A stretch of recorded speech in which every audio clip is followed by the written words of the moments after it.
Welcome, everybody. We are waiting for some colleagues to join.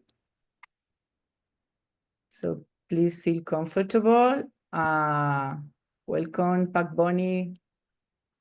Pleasure to see you here. We will start shortly. Sandra. Hi, Pak. How are you? Nice to meet again. Nice to see you too. Hi, everyone. Hi, Pak Bonnie. Hi. Thank you for Hi, helping Pak with Marlon. the testimonials. Yeah, it was Bu Emma as well. Good morning from Jogja, Marlon. Hi, and Emma. Pak How are you? Boni. Good, thank you. Thank you for the review. Go well.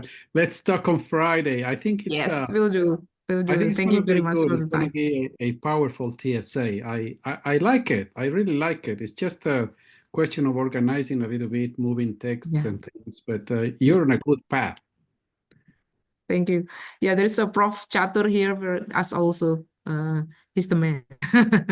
Right. Anybody from PNG yet on board? Morning. Halo, Marlon. Morning, Pak Catur. Halo. Hello. Hai. Pak Boni. Ya, oke. So while we are waiting for more people, please feel free to introduce yourself in the chat box by sharing your name, location, affiliation, and we will start in 1 minute more.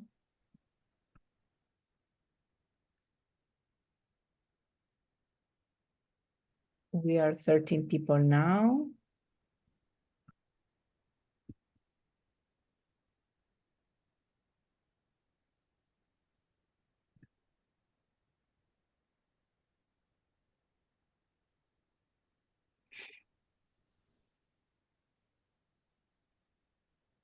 So I think we can start, and the other colleagues can join in.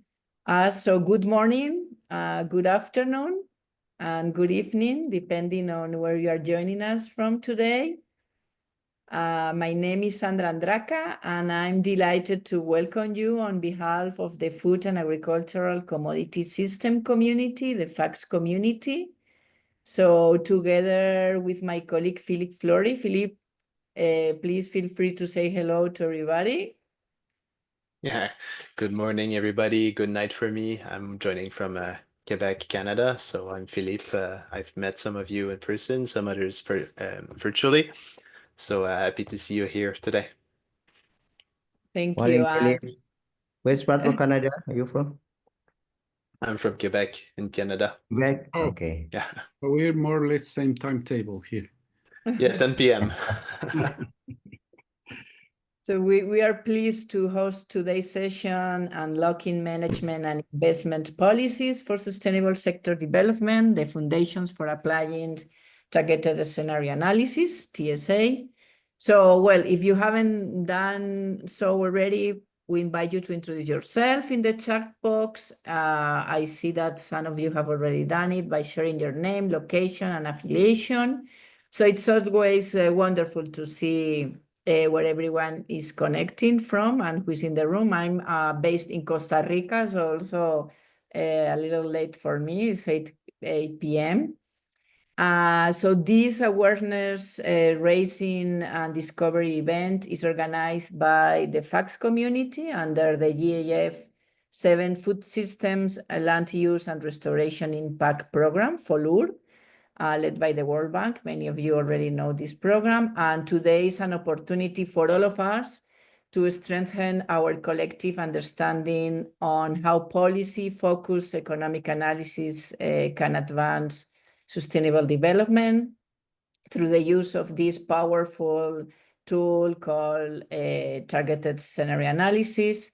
This tool, this policy reform tool has been developed over years of practical experience and research across diverse policy and investment settings. And please note that this session is being recorded And yeah, and we encourage you to actively participate. And if you have any question or comments during this event, so feel free to use the chat box or just raise your hand, and we'll be monitoring it through the session. So, well, I'm happy to see already so many familiar and new faces joining us from across the world globe.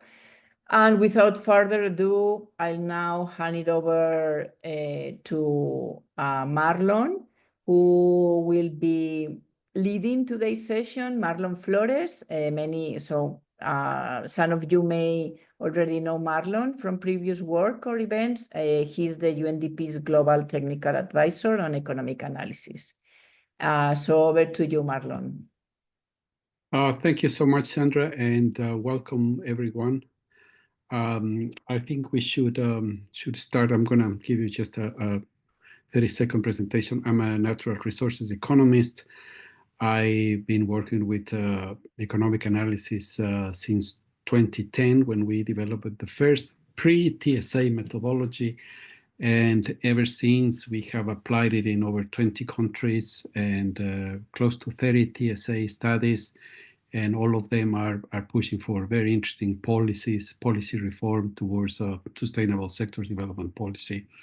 I've been with UNDP since 2009, if I recall correctly.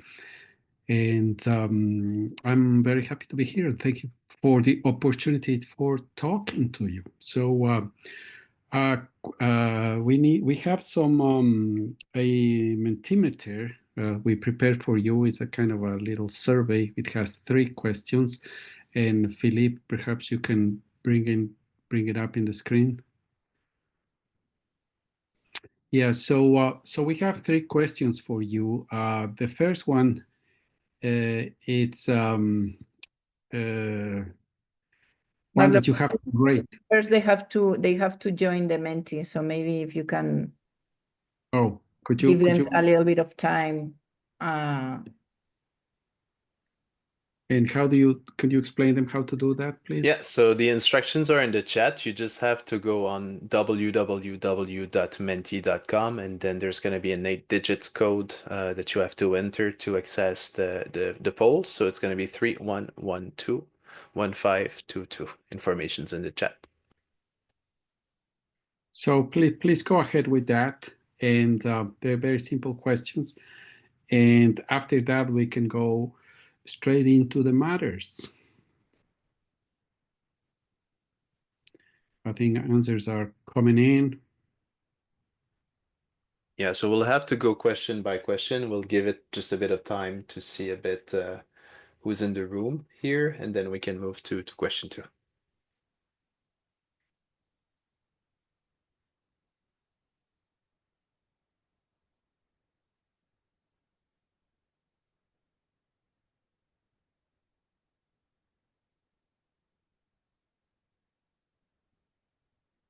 All right, so I think it's stabilized around 2.7 on 5. So people with prior knowledge about policy reform, but they wouldn't be ready to say they're world-class experts. But we do have people that are a bit versed in the topic, at least. Okay, great. Do you want to go to question 2, Marlon? Yes, please go ahead. Let's go. So now's the ranking question. We want to know a bit what are the elements that make a policy coherent, according to you? You have to choose one of them, or? So what you have to do is rank them. So from the least important to the most important. Okay.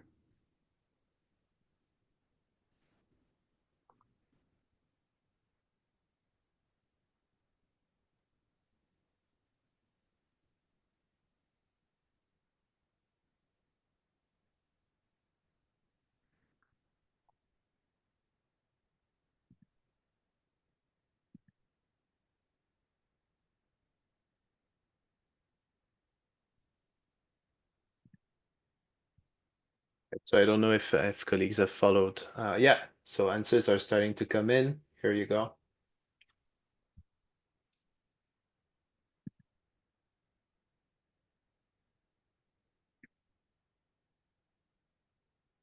Mm.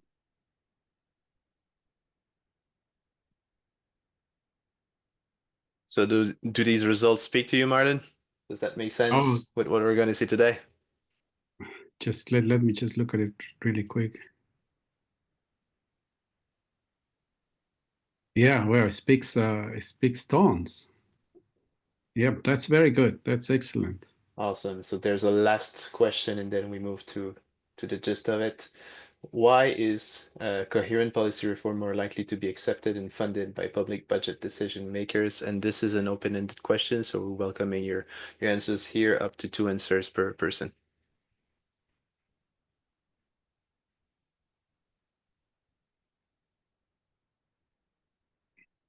Philippe, we will have these responses available after, right? So we can look at them. Yeah, so we can go ahead with the planning. These responses will be saved, and we can share afterwards the results if needed. Awesome. So I'll give it back to you, Marlon. There you go. Okay, so all right. So what I'm gonna do is I'm gonna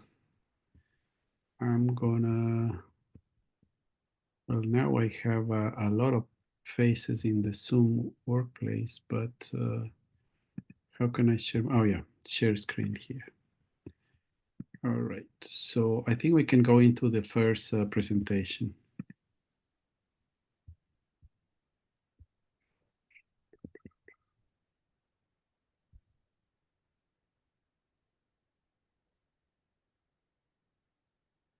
Okay, can everybody see the screen now? Yeah, all good. Yes. Very good. Okay, so we have quite a lot to cover, so let's go into it. So this this presentation will provide leads, and by leads I mean just a few hints. We're not going to go into depth into any of these concepts because there are 10 topics that I'd like to cover, and it's just no more than one slide per topic. So it's really a lead, so you can have a basic revisit what you already know, or learn something new perhaps. So let's start. So first of all, let's start by explaining policy in the general sense. A policy is a set of rules, principles, guidelines that an organization, business, or the government, in our cases, uses to guide its actions and decisions, and it provides a framework for behavior and operational at the governmental or the private sector. When talking about the private sector, it is actually corporate policy, which is more related to investments. So based on that, these slides, what this slide shows is the importance of at least 3 policy focused on food accessibility, affordability, nutritional values, production, processing, marketing, distribution, and regulation. So as you have there, it shows that these policies have a direct impact on people's health, the environment, and their livelihoods, as well as improving people's diets and food supplies. In addition, you can think that it is actually, it shows the direct impact on corporate operations. This is sourced from FAO.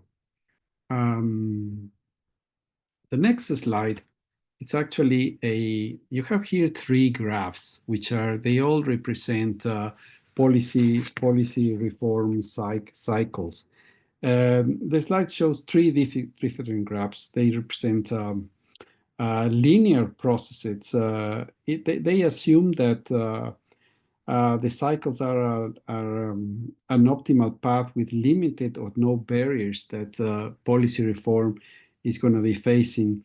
They are inclined to achieve benchmarks in the process, not so much to the complexity of the policies inheriting in the policy reform process. So they think that everything is nice and easy and you can do policy reform. The graph on the left, for me, it's the more valuable. It's an adaptation from environmental fiscal reform, a publication from the World Bank back in 2005, but it's very valid. It incorporates public and policymakers' perceptions of the environmental problem and projects its evolution over time as the key driver of policy reform. This helps us to consider the importance of incorporating strategies to increase perceptions and mobilize political will. And this is critical to understand, because decision makers could be policymakers, could be legislators, could be ministers of state, deputy ministers of state. And these people really are elected authorities or appointed authorities by an elected authority who wants to stay in power, who wants to have a second term in office. And therefore, it's very important for them to gain votes and to maintain votes and a good public perception. So what you see this is that you set the agenda, which meaning that the policy has to be part of in the government's agenda. Then you analyze policy options. Then comes the decision making. But it's in this period, in these first and second stages, where there's a good opportunity to carry out an economic analysis. The other graphs are relevant, are important, but as not as relevant as the first one. In this new slide, we have a few points on policy reform trusts. Trusts are the impulse, are political impulse in the first two cycles. In the first two circles, you can see that it's a policy main idea or goal. It is a priority that supports the main objective of the policy. And the square on the right side, there are some of the elements that feed into these trusts to achieve policy reform.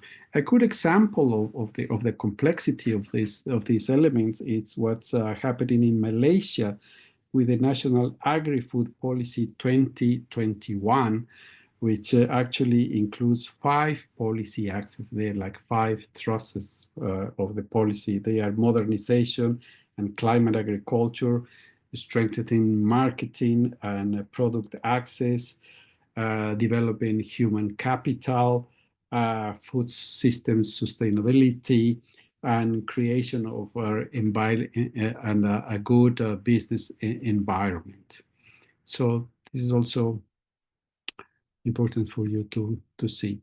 One of the big issues that we have with the 27 projects that are under follow is that we are addressing policy from the project standpoint, and that's actually not the best position to be addressing policy. Policies are much complex elements. The graph that you see illustrates how localized intervention in projects can have limited impact on policy reform. Working with policy is a better means to achieving more significant and lasting results and benefits than the individual project.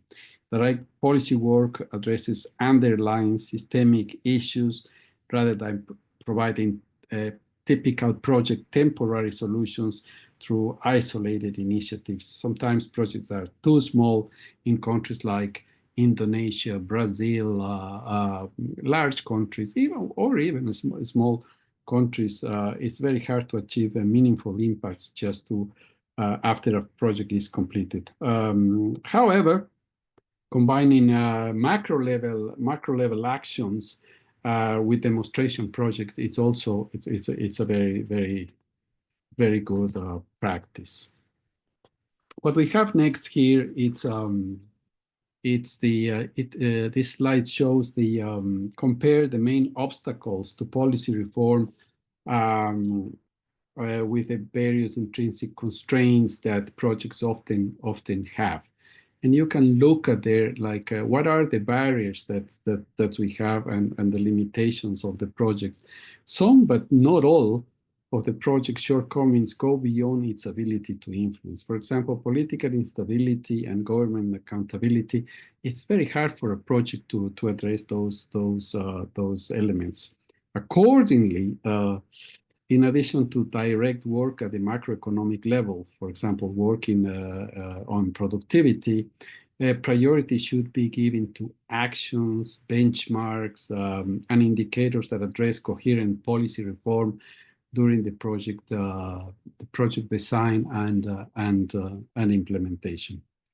But looking from a more realistic standpoint, and this is my personal opinion really, policy and policy-related investment, in reality, they are a precondition for project implementation. And they're very interesting cases. For example, the global, the education, you know, the Global Environmental Facility. Now, there's a kind of a global environmental education facility, which actually requires government to spend 20% of their GDP in education in order to access a grant.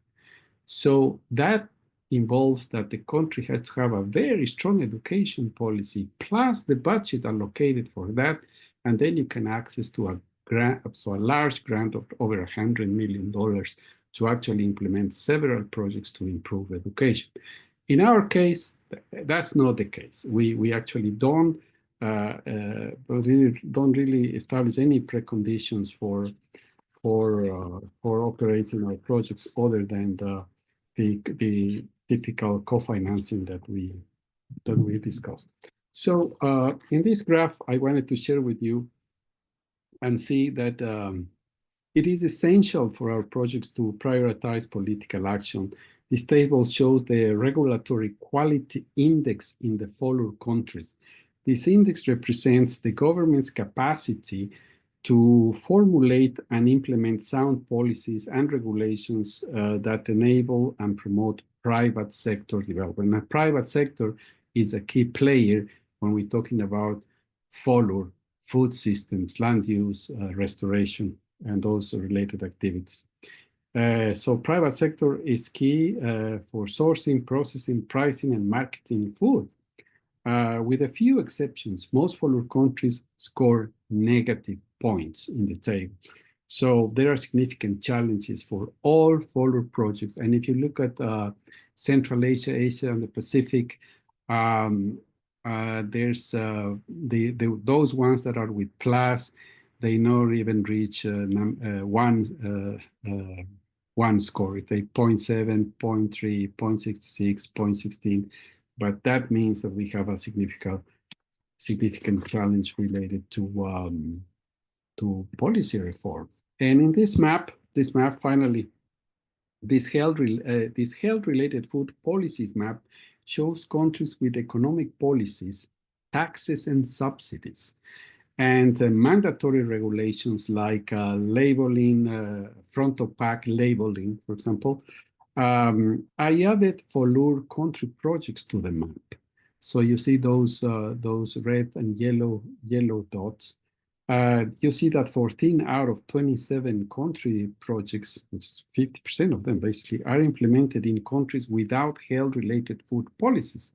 9 out of 11 of these country projects are in Africa. That's where there is more, we have a more critical situation. Only 5 country projects in countries with both economic and mandatory regulations. So this gives you also, this is important that to establish priority, develop coherent policy, and deploying technical support for policy reform. So I hope with this initial is that you can appreciate the importance and the priority that policy reform needs. Okay, so now that we look at all those dramatic slides, let's look a little bit of who are the policy decision makers. You have a list there. I'm not going to read the list, but identifying and involving policymakers it's essential. Clarity about who they are is critical when designing coherent policies, and we're going to come to that definition a little bit later. The involvement of policymakers is crucial to incorporate their development goals into policy designs, and that's one of the good TSA provides a good path for that. It also ensures their understanding, acceptance, and practical implementation of new policies. leading to better chances of success. Policymakers bring their experience, perspectives on feasibility, ability to navigate the political realities, to enact a reform in their in an effective manner, because they know what's going on in their countries. Policymaker, political context, and accountability. It's critical to consider the different levels of decision making, the interactions, and their respective challenges. You can see I tried to put together a pyramid with all the different levels and interactions.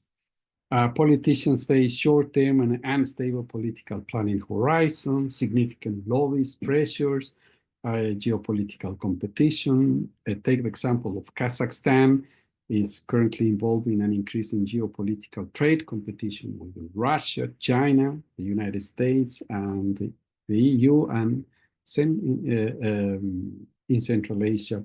Or just think of today's event. You know, we have the US leading a tariff war at the global level, and that is going to influence how we decide commodities policy, food policies. No? The high-level decision-making power can also weaken mid-level decision-making structure, making decision-making even more complex. Right. So in addition to these other points, there are also these two extra points, that the degradation of natural capital is gradual. And it occurs over years or even decades. Policymakers have ample opportunities to implement unsustainable policies that degrade nature without being held accountable. So they can do it free of charge. Similarly, the lack of economic data demonstrating the economic consequences of pursuing these unsustainable policies impedes accountability. Governments and government official decision makers, they do not have to demonstrate sustainable use of investment in natural resources.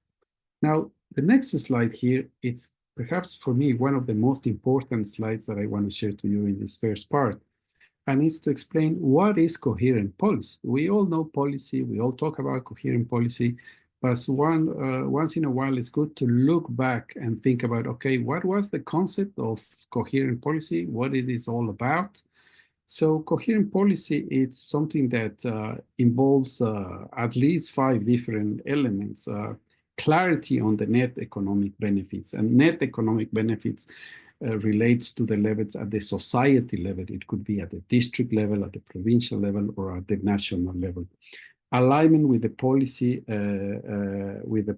of other sectors. So coherency means that the policy doesn't operate alone in a vacuum. It interacts with other policies. Coordination mechanisms within different sectoral bodies. If we're talking about different policies, might be different sectors correlated. Therefore, a coordination among sectors is indispensable. Support multiple goals. If you're talking about multiple sectors, interrelations, every sector wants to have a piece of the pie. So there will be multiple goals. And the cross-sectoral budget, one of the most important, because designing and implementing policy is very expensive. You can write the policy and have a paper policy, but if you don't have the investment aspect of it, the budget to implement the policy, it's just a paper policy. So it's costly, and it's very difficult to get to the government to allocate policy to one single agency, like the Ministry of Agriculture. But it will be much easier if education, if tourism and other sectors are included. So the budget, the cost of the implementation is actually spread across different sectors. Okay, so the example that you see there is it's a coherent policy, because look at sustainable, profitable products, quality, healthy, nutritious food, supporting nutrition labeling, and school meal programs. That's food security, that's a better education. So you'll see what is coherent policy. Not easy to design. It's a very complicated process, but it's always doable. Okay, so the next slide is something, it's also extremely important, in particular when you come into economic analysis. It's how to deal with uncertainty. Uncertainty happens every day for us. So there what is shown here, there are critical external factors that affect calculations in economic analysis when projecting changes in financial, economic, and other type of indicators that are used in the economic analysis. But nevertheless, these factors do directly affect the shape of policy. So if we know there is a pandemic, emergency policies set in. We know climate change. We're always trying to factor climate change using discount rates in our calculations. But climate change impact depends also on the preparedness of the country. If the country is poorly prepared to face climate change, then the impact on productivity is going to be much larger. So climate change cannot be seen alone, just temperature rising and lack of water or dry or loss of fertility. We also have to look at the country preparedness. So it's complex.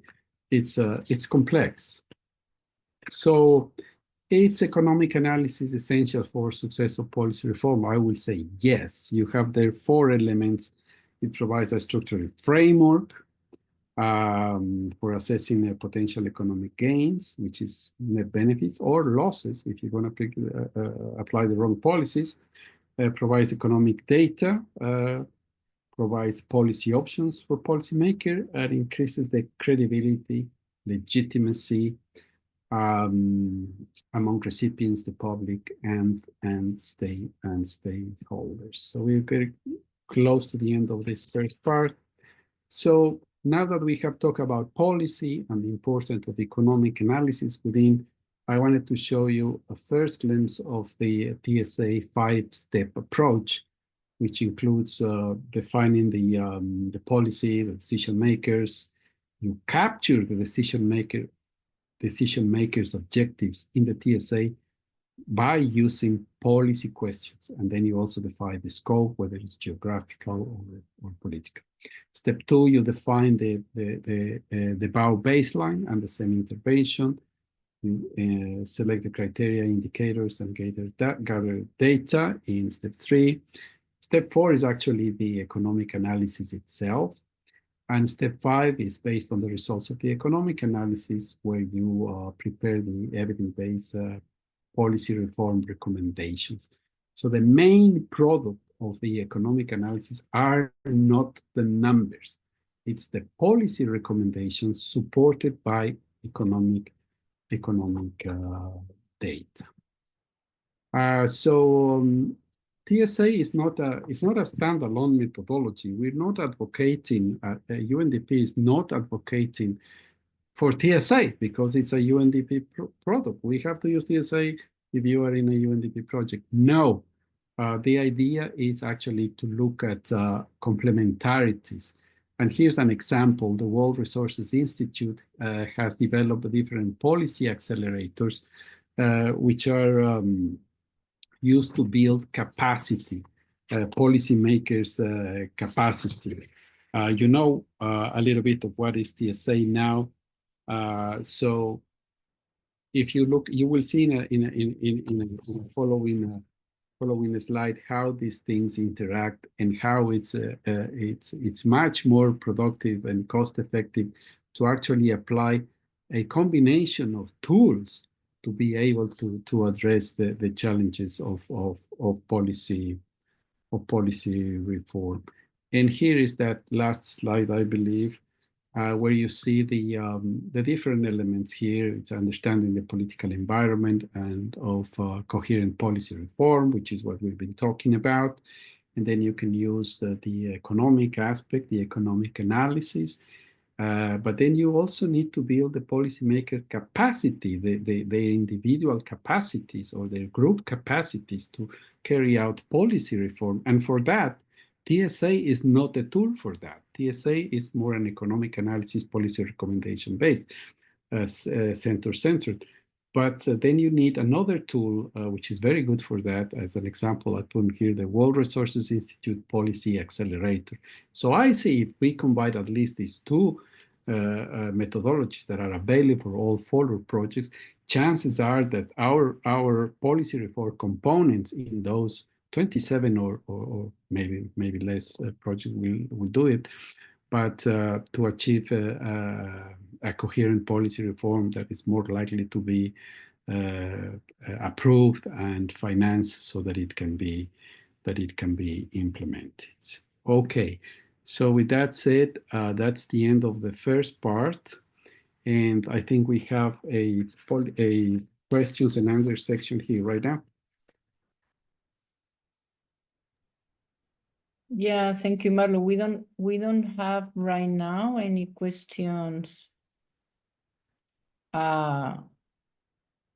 in the chat box, but maybe as we are a small group, if anyone has any question, just raise your hand, please. Yeah, because we set aside 10 minutes for policy questions, so a good opportunity. If you have any doubts or need any clarification, or you want to highlight something that we missed in this dialogue, remember that it was just leads on policy reform. Yeah, I see Katur. And you can introduce yourself. Sorry? Yeah, you can introduce yourself and go ahead with your question, please. Okay, thank you, Chandra. I'm Catur. I'm from Universitas Gadjah Mada in Yogyakarta, in Indonesia. Hi, Marlon. A quick question. We know that, well, you mentioned about the stages, the central government, for province, and also local government, right?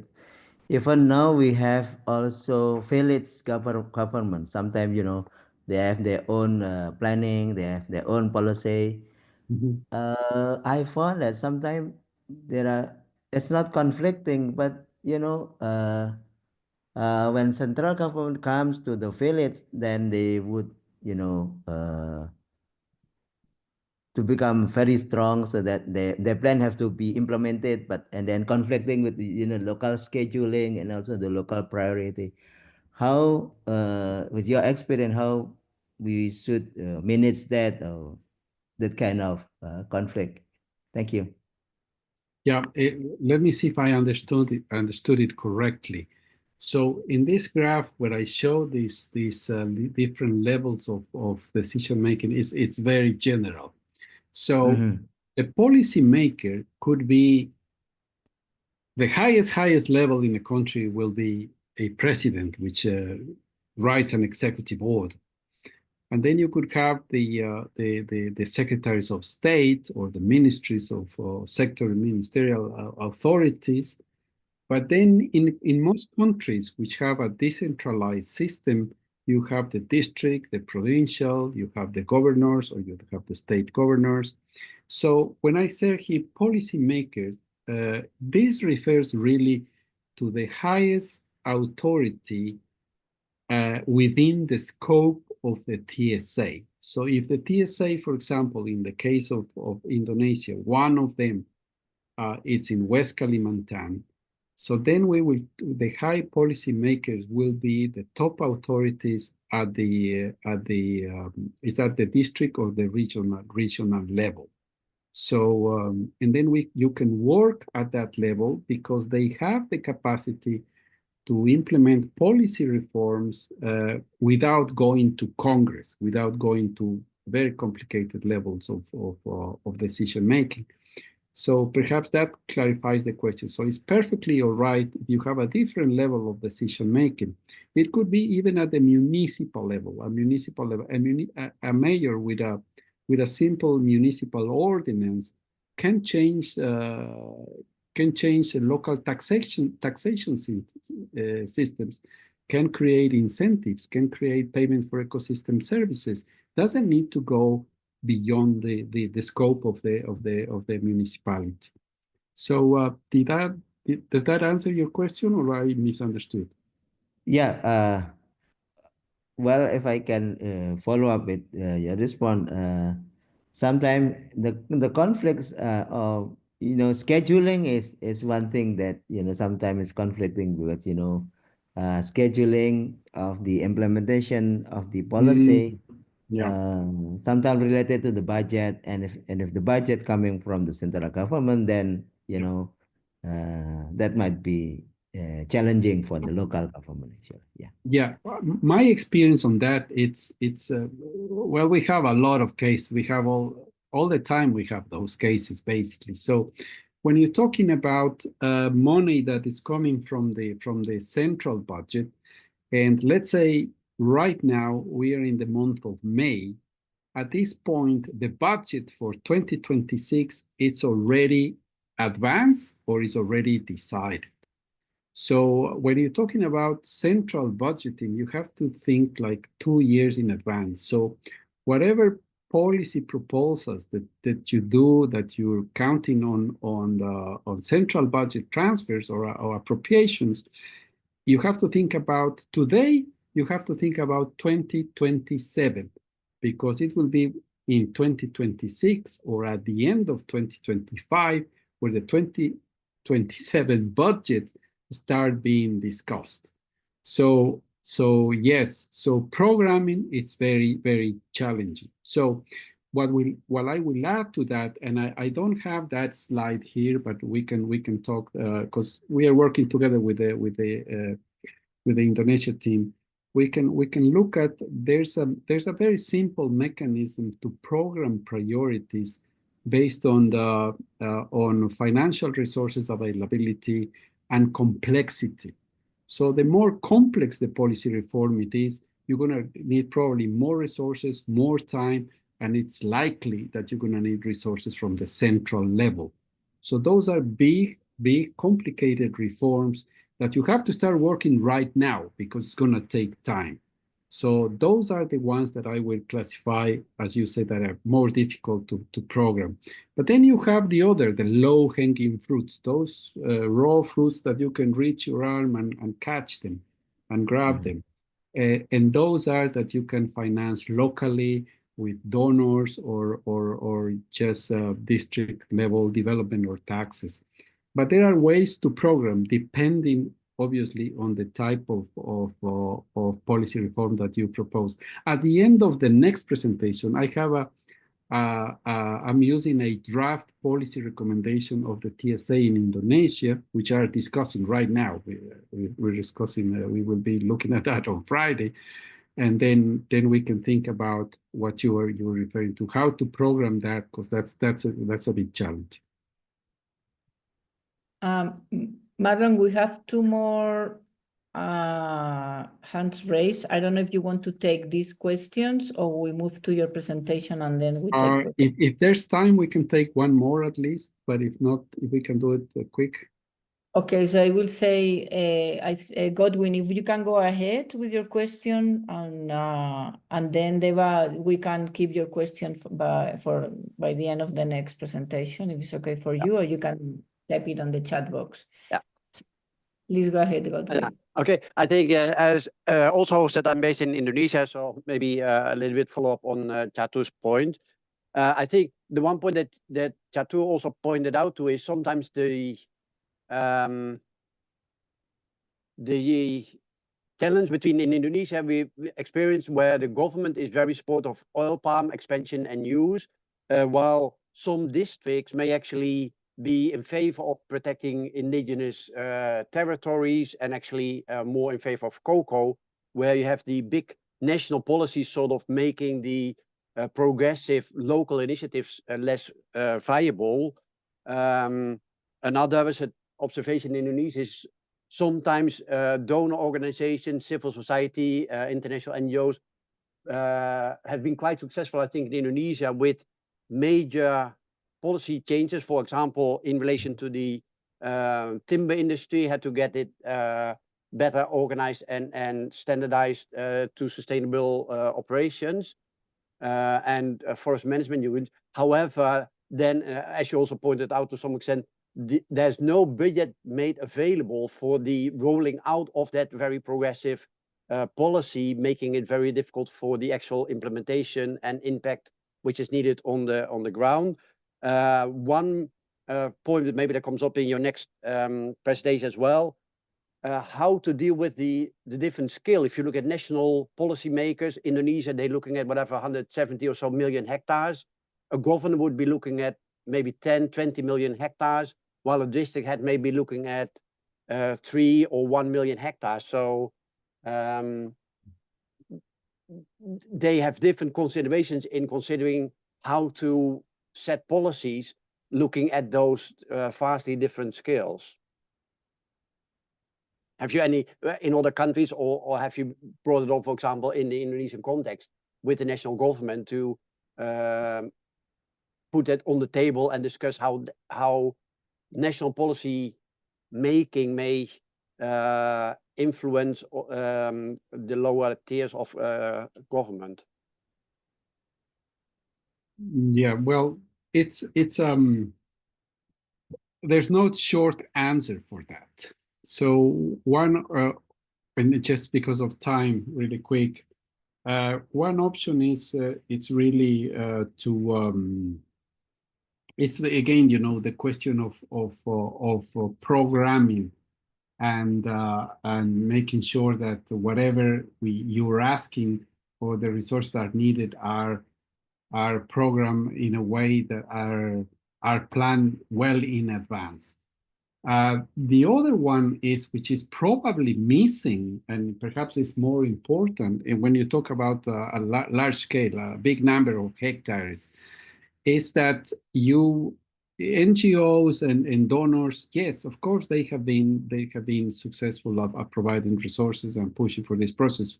However, what is important for the government is to know that if they don't allocate the resources to improve this, let's say 3 million hectares, okay, or 10 million hectares, whatever it is, if they continue to produce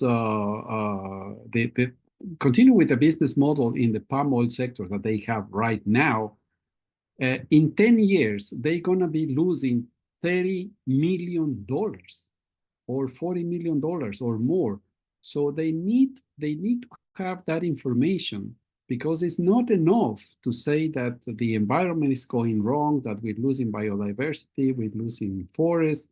But what the government needs to know, particularly the Ministry of Finances or Ministry of Hacienda or Economy, whoever is in charge of budgeting in Indonesia, they need to know the risks of not investing in time.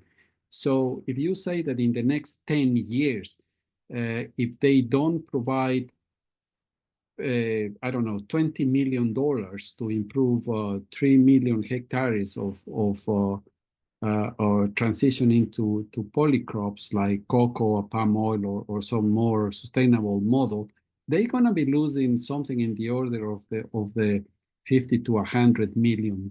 Then the government become accountable, because they're going to create an economic loss to the nation. And that's the argument that TSA is bringing and saying, okay, this is business as usual. This is same. If you don't do this investment, this is what's going to happen to the economy. So they take that responsibility. So if you put together all those elements, the chances of funding are much, much higher. But let's look at the next presentation, because that's going to illustrate a little bit more these points. Okay?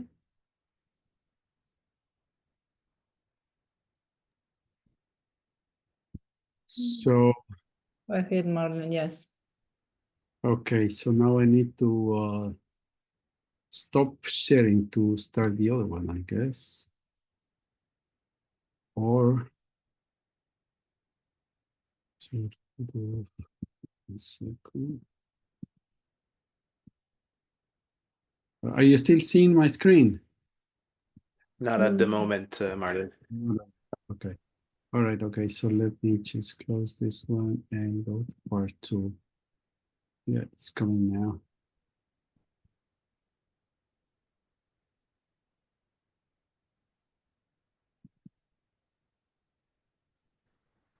Yeah. Let me share again if possible.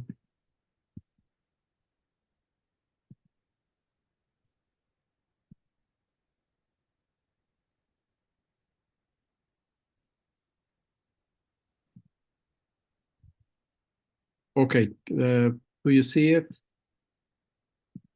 Yes, no, yeah. Okay. Right. So this is the second part. The idea is here that it's better to understand, first of all, to understand the policy context. So what's the size of the animal that we're going to be dealing with, and then we can tailor the economic analysis to that particular context. So in this presentation, we have 6 topics to cover.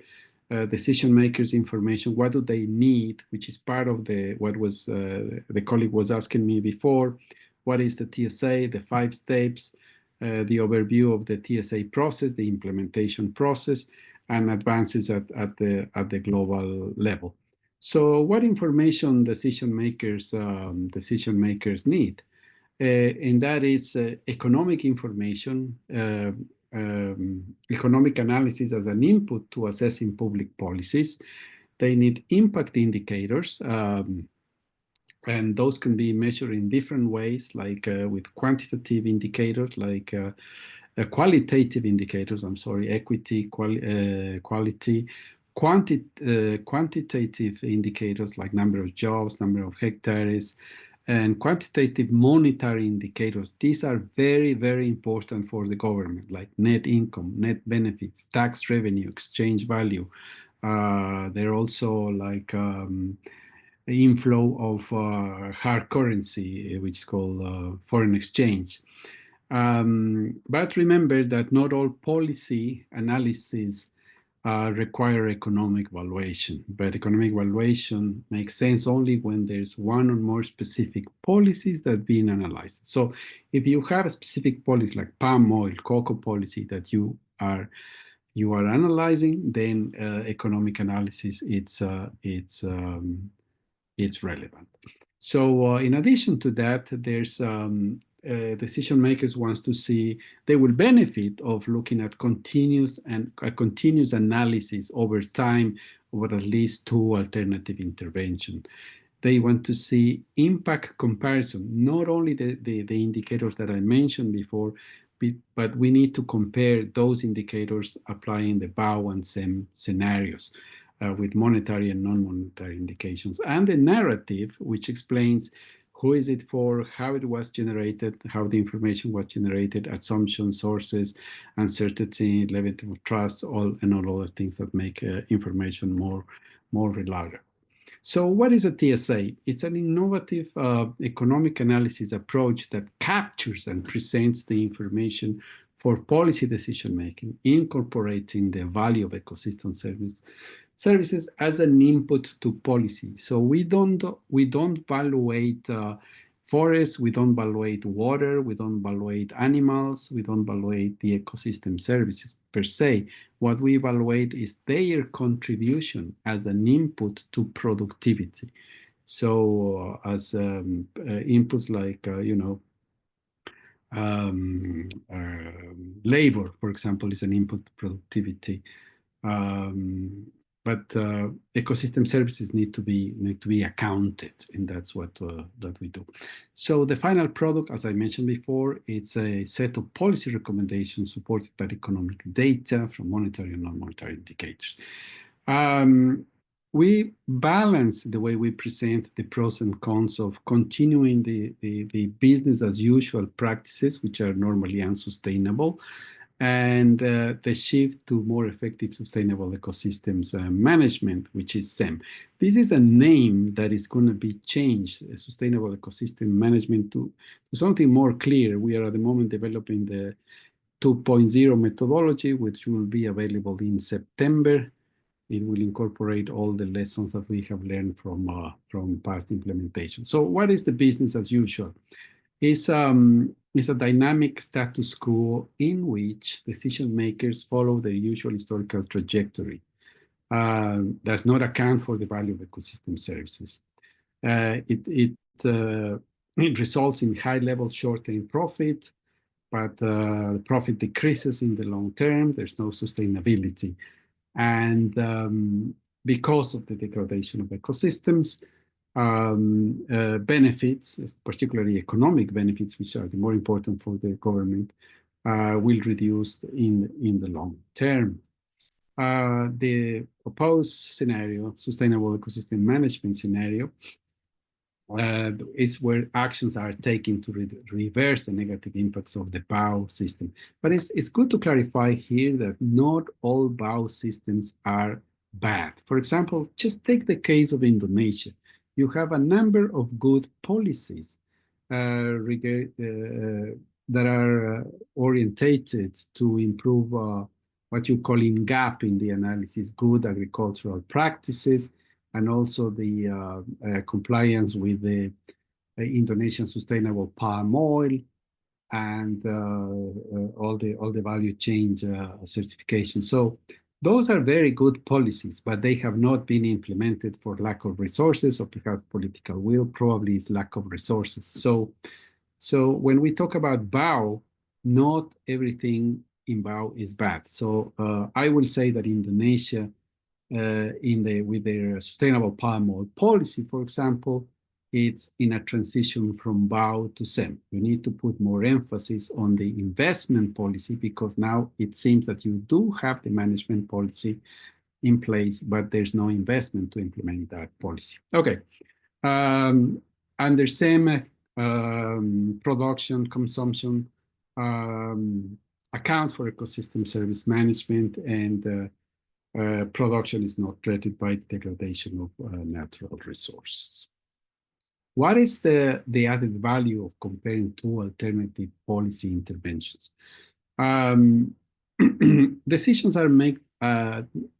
makers need at least two options to compare to make a decision. So TSA compare policy interventions that are using a one isolated estimate that normally comes out of the cost-benefit analysis, because cost-benefit analysis you use for one project, you get a static number, you see the project generates a good rate of return, and then you go for it, that you don't go for it. Not necessarily compare scenarios, policy scenarios, and ecosystem services as an input to productivity, right? So TSA goes much, much further than the cost-benefit analysis. Now, cost-benefit analysis is a very good tool, and it's going to be there for the next decades.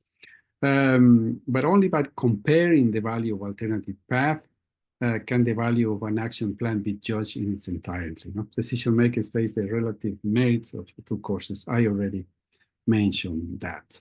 So that's it. Let's move into the 5-step of the TSA approach that we saw this circle before, and we're going to go one by one really quick. The first one is definition of the decision makers and objectives and scope of the analysis. So following activities that are listed here are critical, but they have to be done before the TSA research starts. And that is what happens in phase 1.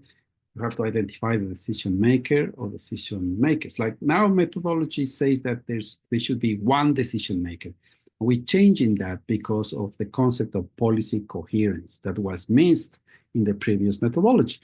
So it could be more than one decision maker. It could be, yes, focus on one sector as your core sector and the decision maker in that sector, but always remember that there will be collateral impacts to other sectors, and therefore they probably be more than one decision makers, right?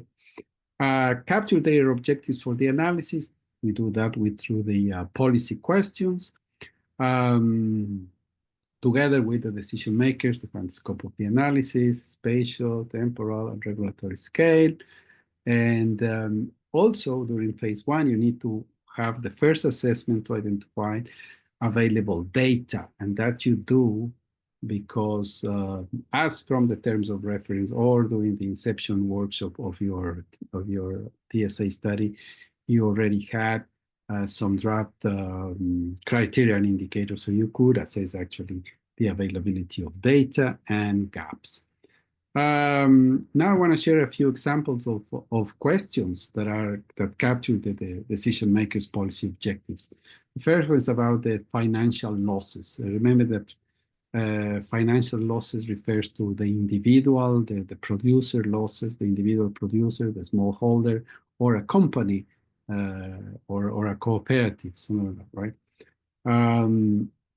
But what financial losses result from BAO practices in the palm oil sector which justify an increase in the public funding? And this is exactly what is probably missing in Indonesia, is to say, okay, what is the economic impact of not doing SEM, right?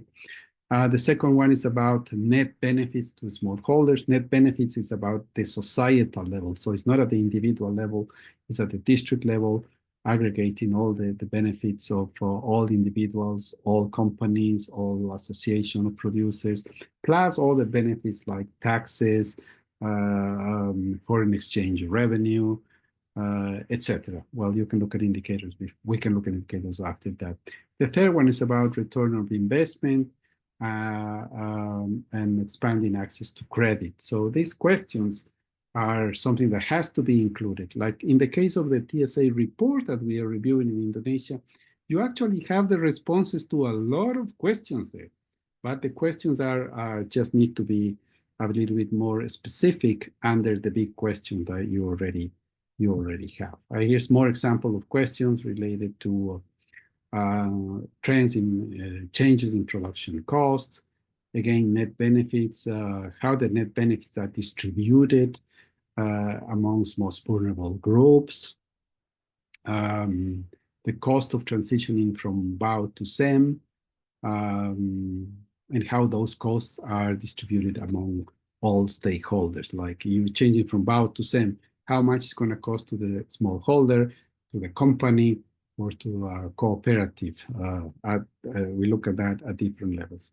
Depending on all this, depending on all the questions, this has to be done with the decision maker so you can capture the objectives of for the TSA study. Step 2, defining the bound baseline and the SEM intervention. That is nothing complicated, but is not simple.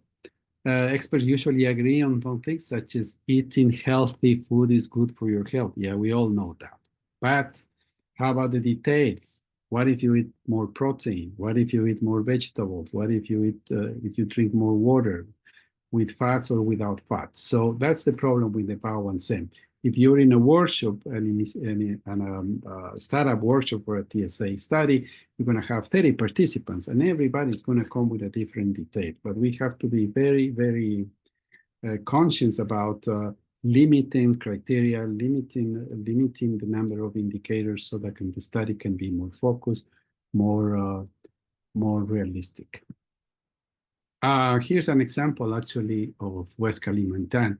This is a summary. This is one of the tables in the study, which it's a very, very good table. It gives you the macro level view of what is the BAO baseline and the SEM intervention. Now, this type of criteria, what the methodology recommends it to divide it into technology, access to financial aspects, different criteria for the BAO and SEM.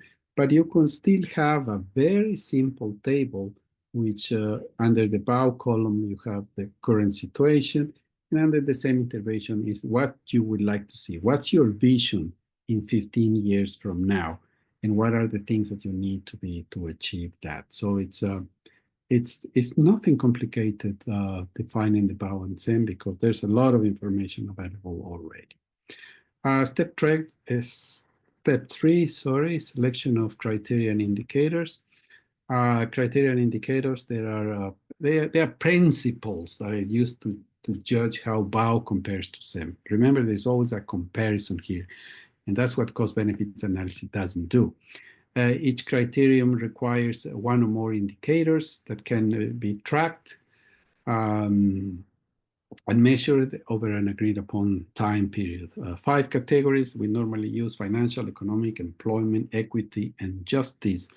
Additional criteria, many countries want to use additional criteria. That's totally acceptable. So here are examples. This comes from the methodology.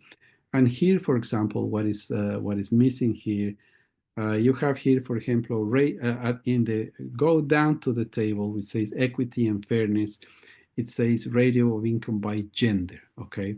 But that, I think, is not sufficient. This comes out of the methodology. But I think in the financial indicator and the economic, under financial criteria and economic criteria, we can add more precise gender indicators. For example, the changes in income resulting, changes in net income resulting out of gender equity. And if you look at corporations, we can say changes in net revenues as a resulting from more gender equity in the labor force in the companies.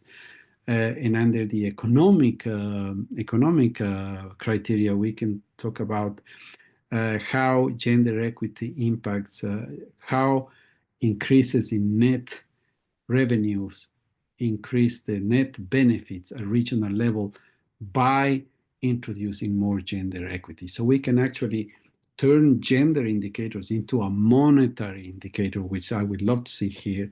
And let's see if we can try that in Indonesia.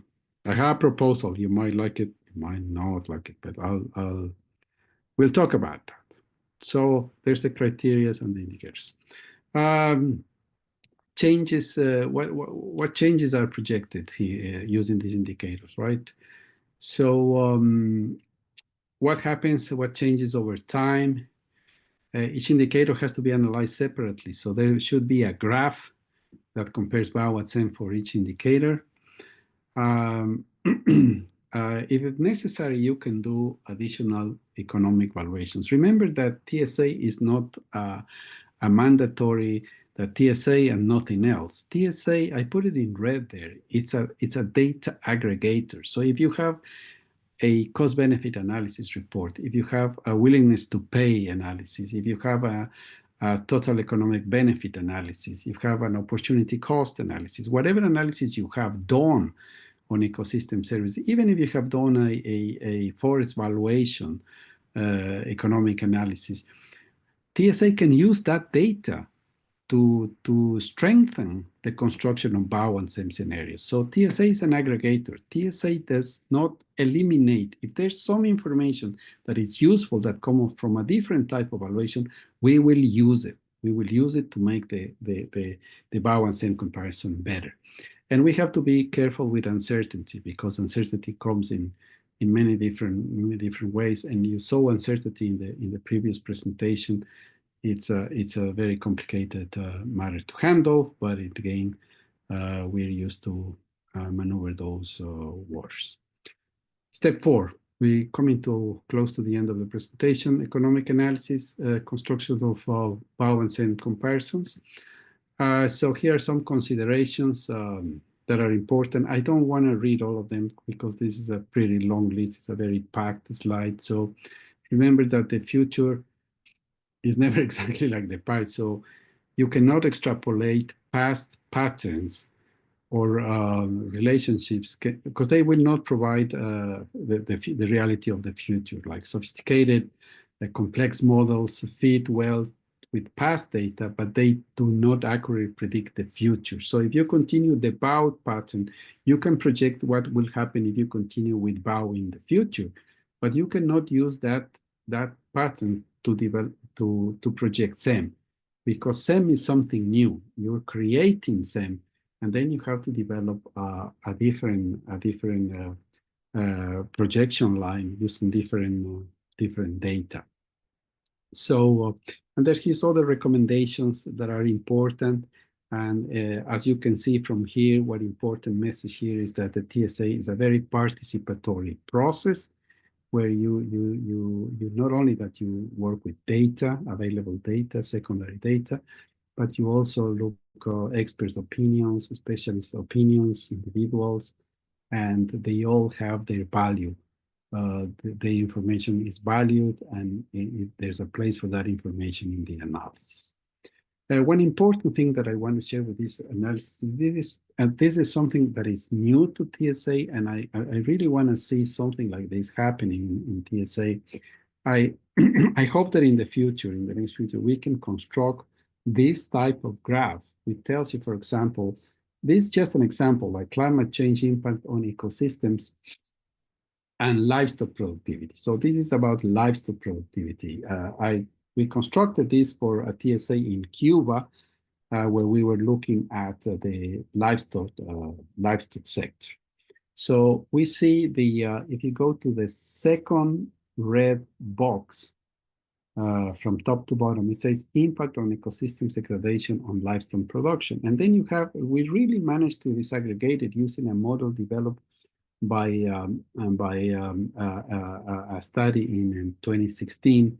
And then we can see how it affects the growth of the animal, the milk production, the reproduction patterns, adaptation, and disease occurrence. So we would love to see, I think it will be very important to see this type of graph, like, for example, how climate change impacts palm oil production. What happens in terms of growth of the plant, in terms of productivity of nuts, in terms of, I don't know if, I don't think reproduction applies, but in terms of adaptation and disease occurrence. So it will be interesting to have this graph that provides a causal relationship between ecosystem degradation and productivity. It's not a theory of change. It's actually that I consider more practical than a theory of change for TSA, because it clearly shows what are the causes that will reduce production and cause severe economic losses. Here are some graphs of produced by TSA studies. This is irrigated agriculture in Mongolia in 2025, one of the first studies I led. And then you can see a typical TSA graph, where you can see, for example, to the right hand, you can see the loss of bough, which is, if you don't implement bough, here you see the loss, which is the space between the green line, the horizontal green line, steady line, and the dotted bough, which goes losing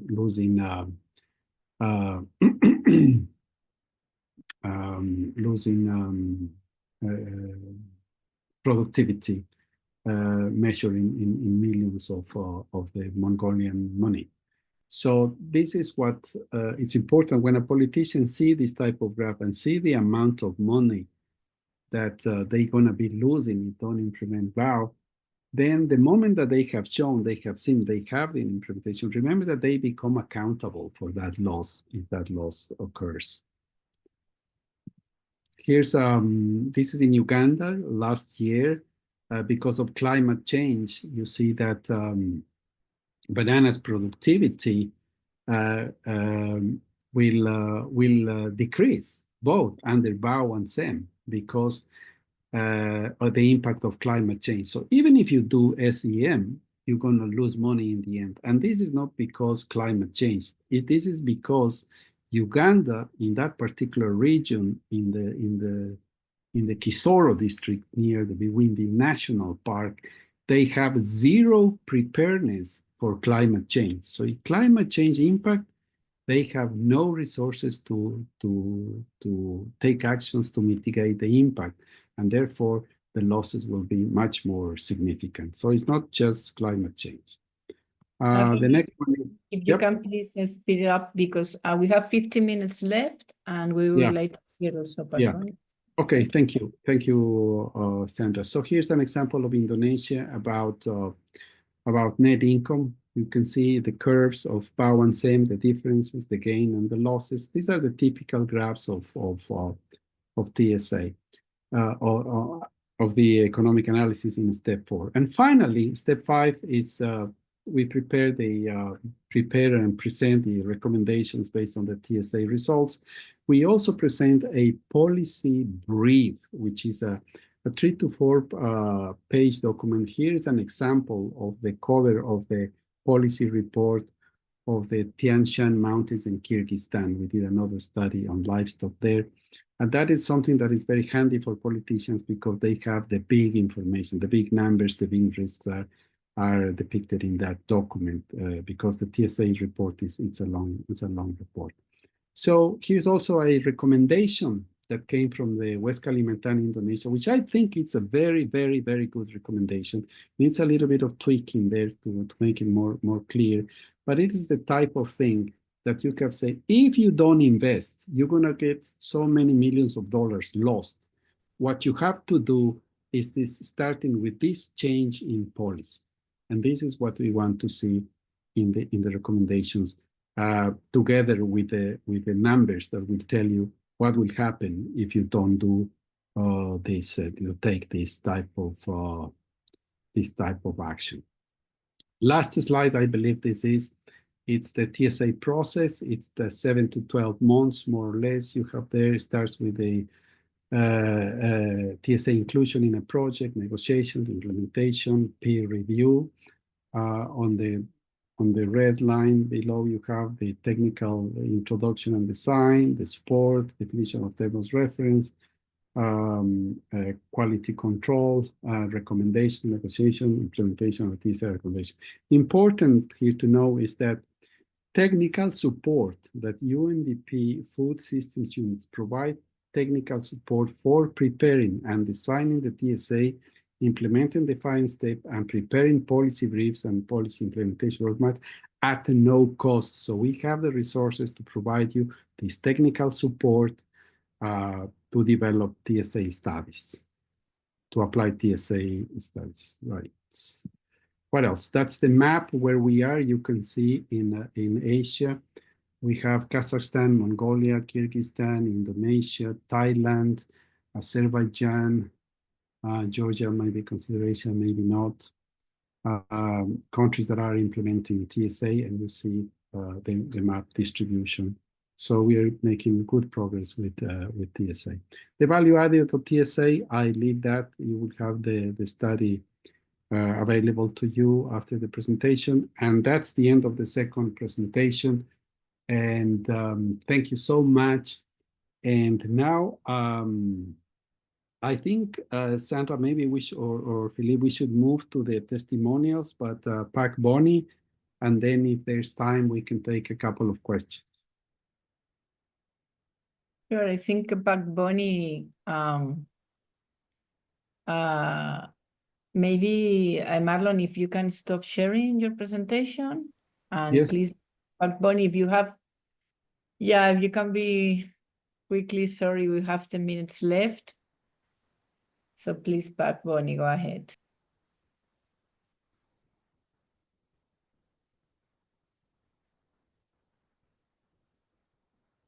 We can hear you, Pak Bonnie. You're unmuted.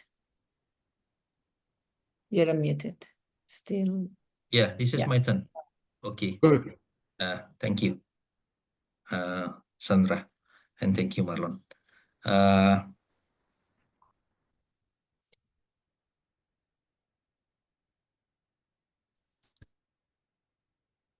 Introduce myself, my project for Indonesia, project follower, who actually handling the integrated landscape management planning process in the Indonesia process. I would like actually Pak Marlon to share my presentation. And first, maybe allow me to video off, because during this I have already 3 times internet disconnected.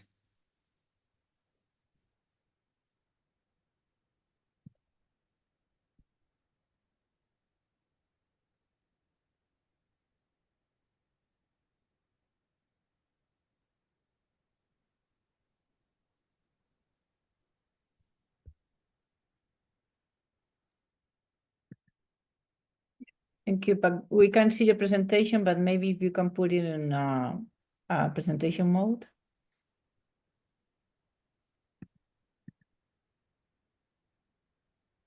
Can you see my presentation? Yes, we can, but maybe can you put it in presentation mode, please?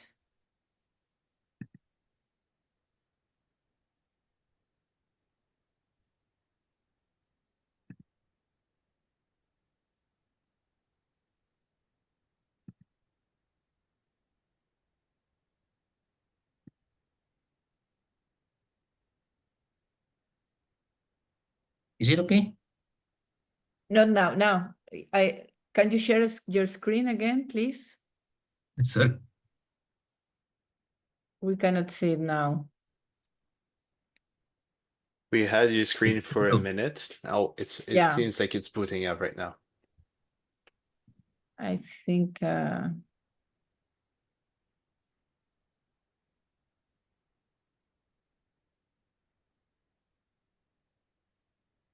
Okay. Yeah, Can you see my presentation? No? we cannot see it. We can't. Oh, yeah.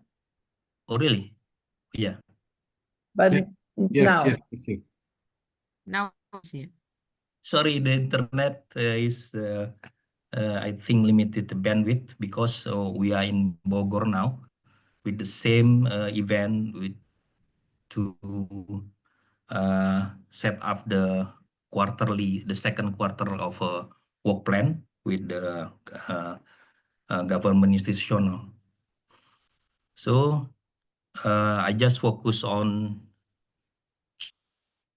answering the question, Pak Marlon. In Indonesia,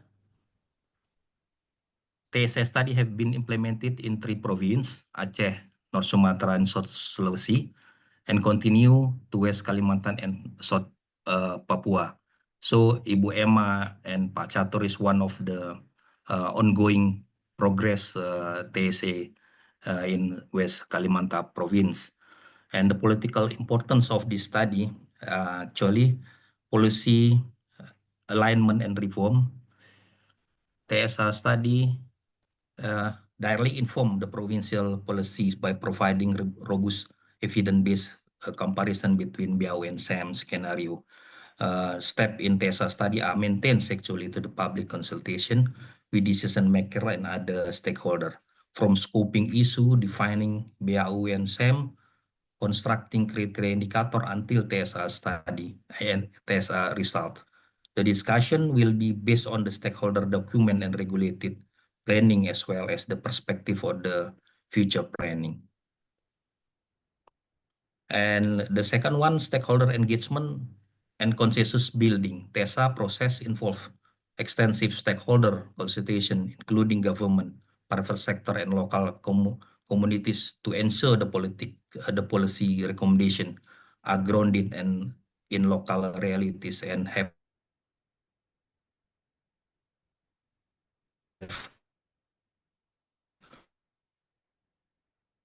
of the resulting policy and intervention. For example, Southwest Papua and North Sumatra, Polur Indonesia has established the government regulation number 100 2024 for establish the multi-stakeholder task force to develop the sustainable agriculture, including palm oil and other local dryland agriculture, such as sagu as a staple food. And then it is actually trade-off between palm oil and sagu in Sorong district. And in North Sumatra, also determine they call that as a C-Tantri, actually the integrated agriculture system information. Yeah. This is actually promoting the provincial action plan for sustainable agriculture. In West Kalimantan, Pak Marlon has already mentioned in some slide that actually we are going to promote in provincial level action plan for sustainable palm oil by promoting the good agriculture practice. And then the political importance is safeguarding ecosystem services. TSA findings are used to prioritize the protection of high conservation value and high carbon stocks area in district spatial planning. Polur actually has the pilot in district level more intensively. For the same, HCV and HCS will be scaled significant for Indonesia. International reputation and compliance with the global environmental standards. For example, for Lunetsing 2030, this is actually the national program to contribute national determined contribution for emission reduction. and other national performance standards such as environmental quality index. So it's mean that TSA study and result, for example, support data from HCV and HCS can be used for the environmental quality index. And what have been most critical challenge for so far during the implementation of the studies? Data and capacity constraint. Major challenge has been the limited availability and quality of data, particularly at the local level. Many smallholder farmers lack proper record keeping the access reliability information on production, productivity, input, and income. This makes it difficult to establish accurate baseline and project future and scenarios. Additionally, the technical capacity for data collection analysis among local institution farmer group is often insufficient. And then stakeholder engagement and policy coordination. Achieving effective stakeholder engagement has been complex, especially given the diverse interests of the government, agency, private sector, and local communities. There are challenges in alignment national, provincial, and district policy, as well as integrated sustainability objective with the economic development goals. Another critical challenge during the implementation is Indonesia has exchanged the government structure from presidential to local leader government election. And we know that provincial government staff exchange as the consequence of the government structure exchange by the election. And then also planning and development change direction according to the elected government leader. This is actually the answering the question. And I put also additional lesson learned that TSA framework context should be internalized further to the local government, decision maker, and other key stakeholder. This is really important for internalize. I mean, they understand about the TSA, so that's why they can more involved in the discussion. Yeah. And decision maker and key stakeholder, we also mandate to the service provider to train the methodology of TSA. It can be, will be option for decision support tools or methodology. And then last one is public consultation. Is important. One of the step in the TSA promoting beside door-to-door in-depth discussion interview. So beside the public consultation with the big amount of focus group discussion, we also go to each agency in district or provincial level door-to-door to in-depth discussion interview. This is a lesson learned and answer question, Marlon and Sandra. Thank you. Thank you so much, Pak Boni. That was very good, and it's I think very good lessons, challenges clarified. They are very typical, very common, and of course, I know the team is working really hard to fill the gaps in the best possible manner. But it's very advanced, really admirable. 5 studies. It's very good. Thank you so much. Sandra, back to you. Yeah, thank you, Pak Boni, for sharing your experience and lessons learned. And we don't have time for any questions. We only have 1 minute left. There are some questions, Marlon, in the chat box that maybe we can follow up by email. Something they're asking is about, well, there's something from someone from Malaysia. Kahanli asking about how to approach TSA in Malaysia, and also asking if we are going to share any TSA document, any report. I would say that after the event, like within a week, we are sharing the recording and the resources. So I don't know, Marlon, if we can also share any examples of TSA reports. Oh, yeah, absolutely. We have the website where we have the resources available. But we can also share the new studies, reports on new studies, once they are approved by the governments and they become like public documents. Of course, we cannot do it before that. But feel free to contact me. You will see in the presentations, there's my contacts, and we can discuss, for example, applicability in Thailand or whatever country in Asia which is interested in doing it, and we can find a path to do it and provide technical support. Feel free to request a bilateral call so we can talk to countries directly and see how we can provide better support. Thank you very much to everyone who participated in the call, and sorry for the extra time we're running out. No, thank you very much, Marlon, and thank you, participants. And please, Philip was sharing that. Please complete the post-event survey, which will automatically appear after the Zoom session ends. And yeah, we will be sharing the materials and the recording. And thank you very much for staying with us today. Thank you for all the team for organizing. Thank you. To everyone. Thank you. Sandra Thank you, and Marlon. Glad to see you.